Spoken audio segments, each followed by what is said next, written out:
Good morning. Good morning to you. And welcome to our first interview in this podcast series. Thank you. My name is Wangari. Kindly introduce yourself. My name is Joyce Thairu.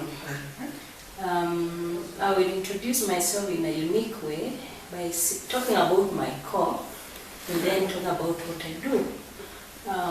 I'll start by saying I'm authentic. Why? Because I aspire to lead a real life. I aspire to show the world who I am, even when no one is seeing. So what you see, that is what you get. I'm curious. I want to learn. I want to find out what is happening today. For example, we are talking about artificial intelligence. I want to find out what is that and how is it going to affect my life.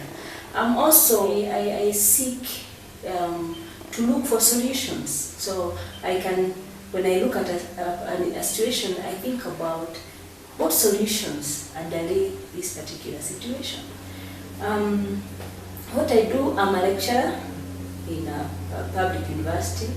I'm also a mentor because I believe young people do not just need knowledge. They need to be supported. They need to be encouraged to improve their lives. I'm also a coach. Why? Because my intention is to help people to move from where they are to where they should be in their lives. I'm a mother, I'm a wife, I'm a daughter, and last and not the least, I'm a Christian. Yes. Wonderful. Thank you very much. Today's topic is on andragogy. Yes. That is the art of learning. Why is the topic andragogy important to you? Wow. Andragogy stems from the word pedagogy, which is the theory and practice of learning, generally to everyone.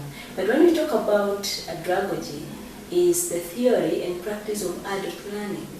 And because of my work with young people at the universities and also in the industry, andragogy is a very, very very key aspect of what I do on a day-to-day basis. Because we want to learn, how do people learn best? And a few of the things that you learn about adult learning is that adults only learn if they believe they need learning. They cannot be coerced to learn, they cannot be forced to learn.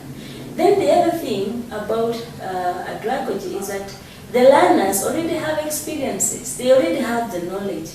And if we combine andragogy with what we call the 21st century learning skills, is that in the 21st century learning skills, we do not assume that the learners do not know anything. Earlier on, we were not talking about learning. Our focus was on teaching, but today our focus is on learning.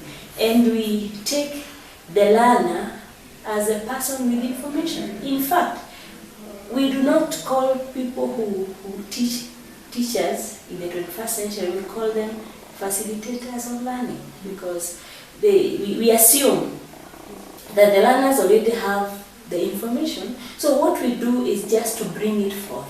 So the facilitator comes to class with the name of bringing forth learning. That is why the learning experiences are actually focused on the learner. What does the learner know? What is his or her contribution to the topic of the day?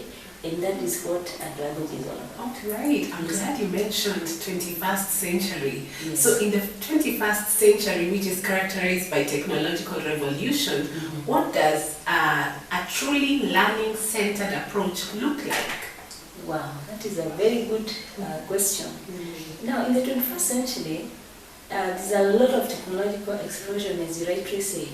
And actually, technology is supposed to help facilitate learning. For example, in a situation where learners have not had a certain experience, you can show them a video of the situation as it is, and that will really facilitate learning. Also, we have e-learning resources. For example, a lot of e-books, a lot of articles, a lot of journals that can be stored in technology. Let me give you an example of my classroom settings. What I do is that I give students e-books at the beginning of the semester. And you will find that my lessons which are learner-centered, will actually be involving students looking at the information from the e-platforms, that is the tablets, the phones, the laptops, and interacting with that information together, because part of the 21st century learning skills is actually collaboration. We encourage students to collaborate because we learn that when people collaborate, a lot of learning happens. Actually, we say that 2 weeks after one learns a concept or a construct, they are able to remember 90% of what they shared with their friends in a group. So you see, collaboration is very, very paramount in the learning setting. So we encourage learners to have materials, e-materials, e-resources, and of course, with the presence of internet, they can access those e-resources real time. So that is the advantage of embracing technology in the 21st century learning situation. All right. I got that you use the word learners instead of students, which is interesting. Yes. So in your work with learners, over your extensive experience over the years in academia, what is emotional intelligence? Thank you for asking. Emotional intelligence is actually an area that I'm very interested in. In fact, that is my area of research. And currently, I'm taking a course on emotional intelligence practitioner's certificate. So soon I will be a practitioner of emotional intelligence. And earlier on, we used to think that IQ is everything. That people with high IQ, they were destined to be successful in life. But research showed that the opposite is true. I mean, it does not mean that those people who scored A's in school are the people who are thriving in the marketplace, for example.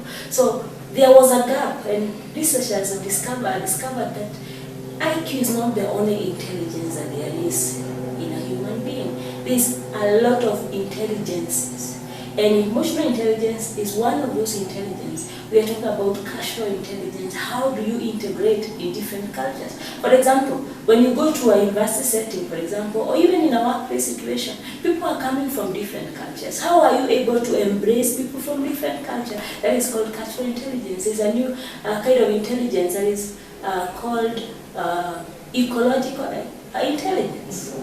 How do you interact with the environment? How do the technology, for example, that we are talking about here, affect the environment? We need to learn that. How does e-waste, for example, affect the environment? There's a lot of cultural intelligence, spiritual intelligence, and so on. But for the question you have asked about emotional intelligence is very, very important in a learning situation. I want to share my own experience. I used to be a very emotional person sometimes back. And my students noticed that, and one student decided to confront me in class. So she one day just raised up her hand and said, "Madam, I think you're too emotional." And that was my point of turning around. In fact, I thought about that. And immediately after that, I went to look for resources about emotions. And I landed on a book called Emotional Intelligence by Daniel Goleman. And that book has opened my eyes about emotional intelligence. Then I read a lot of books. I bought another book called Working with Emotional Intelligence. And I can say that I'm almost becoming an expert in that field. I think I'm doing the 10,000 hours in that field. And today I can tell you for free that I'm working towards being emotionally intelligent person. Wow. So what is emotional intelligence? Emotional intelligence has two components according to Goleman. There are different frameworks of emotional intelligence, but I ascribed to one framework by Daniel Goleman, which talks about emotional intelligence comprising of two aspects. One is called personal competence, and the second one is social competence. Personal competence has two aspects. The first one is self-awareness, being aware of your emotional state. What is my emotional state right now? What am I feeling right now? Being connected with my emotional state and knowing exactly what I am feeling. And having known what I'm feeling, I know why I'm feeling that. And if the reason is not substantial, I think through it. Secondly, is self-management. Having known my emotions, how do I regulate my emotions so that I'm able to decide my thought and action? Magari, let me tell you, you can decide what to think about. And these are thoughts that come to you and you decide, I'm not thinking those thoughts. Because those thoughts will actually determine your action. So being self-aware, you know your emotions. Self-management is being able to know how to manage those emotions, how to utilize those emotions to give you motivation to describe, help you decide the course of action to take. And of course, that will determine whether you'll be successful or not. For example, if I am driving and another driver just cuts me, I can decide to be annoyed, or I can decide to let him be. Those are two different people can behave differently in a similar scenario, and of course the output is different, the outcome is different. So that is what personal competence is all about. Now, when we talk about social competence, is being able to understand other people's emotions. For example, when I look at your face, I should be able to tell, is Wagari down? Is she sad? Is she happy? Is she afraid? That is what understanding other people's emotions are. You may look at their faces and tell, this lady is different today. There's something that is not happening today. Or even on a phone call. And that is why I encourage people to do phone calls instead of text. Text cannot show an emotion. But when I talk to you on phone, I can tell, Wagari is down today. And I will ask you, please, what is happening? And I can help even build relationship. Now, having known, being able to understand people's emotion, the last component of social competence is being able to manage relationships. Wagari, the reason why we are having this conversation is because we have a relationship. And people are things. Relationships are key. Even in places of work, even in schools, for example, in my classroom setting, having relationships with our students will determine whether learning will take place or not. So it is, emotional intelligence is very important even in a learning situation. Wonderful. Speaking of successful or not in the academic environment, how is emotional intelligence linked to mental health problems in students? Thank you so much for that question.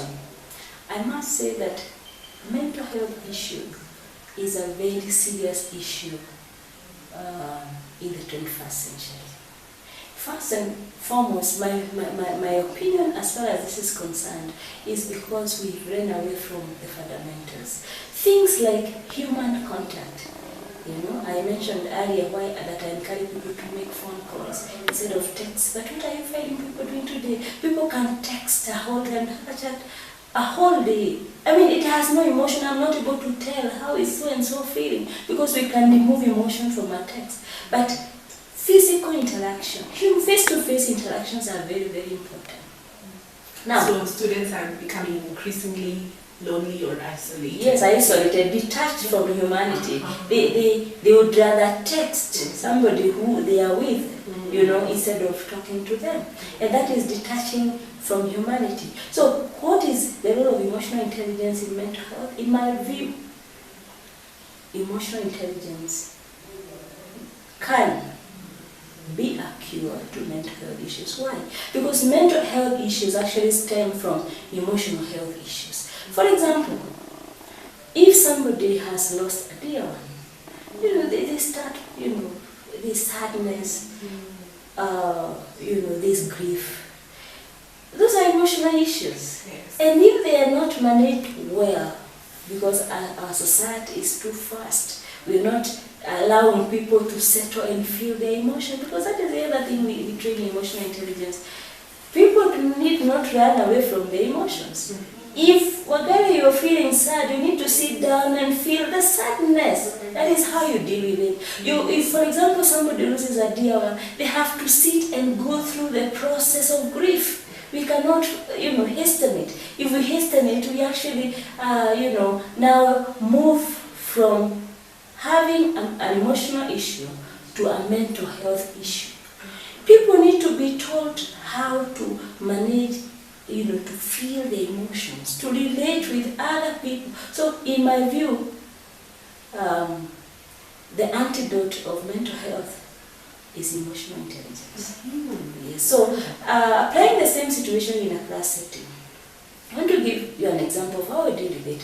For example, if a student leader tells me that their classmate is away because they have lost a dear one, I get interested in their situation. For example, when they come back, I insist they have to come and see me, and I refer them to the university counselor, and they're taken through support system. They go through support system. I also create time to be with them, and you see that way. They are going through a very rough situation, but you have provided a situation where they have a softer landing. They are able to express themselves. They are encouraged on healthy ways of addressing the issue. And you find that people are able to now move. Yes, they have lost, but they are able now to move step by step and heal. Even if it is slow, the process is slow, but they have support. They have a support system, and you encourage them, to talk to you. If they feel they need to talk to someone, you open the way. You tell them, feel free to talk to me. I'm willing to talk to you on phone. I'm willing to even spend money on my phone to talk to you and give you support. Yes. Yeah, I'm particularly concerned by the mental health environment of postgraduate research students, and I'm glad you're saying the biggest challenge could be the inadequate skills in dealing with one's emotions. So, most research students are bombarded with a lot of deadlines, quite a load of work, fewer hours for socialization, because the minute you have to do all this writing, you're really alone.